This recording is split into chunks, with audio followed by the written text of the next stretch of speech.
Waqt intervista fuq ir-radju tal-Partit Nazzjonalista, il-Kap Nazzjonalista appella biex in-nies jagħtuh ċans ieħor ħalli wetta il-wedi li jagħmel qabel l-aħħar elezzjoni ġenerali u fi kliemu ma wettaqhomx. Xi ħaġa biex inwieġeb anki kummenti li qed isir illi dak kollu li aħna ma laħħaqniex nagħmlu fil-leġislatura li għaddiet sa nlaħqu nagħmluh fil-leġislatura ġdida.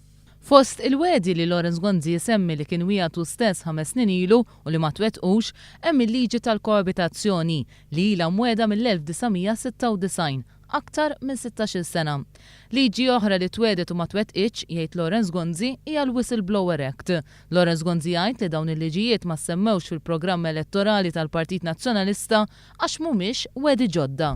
Għaliex hemm liġijiet fuq l-aġenda tal-Parlament li ma laħħaqniex nagħmluhom imma sa nagħmluhom. Hemm il-liġi tal-koabitazzjoni u sa hemm il-liġi tal-whistleblower u sa nagħmluha.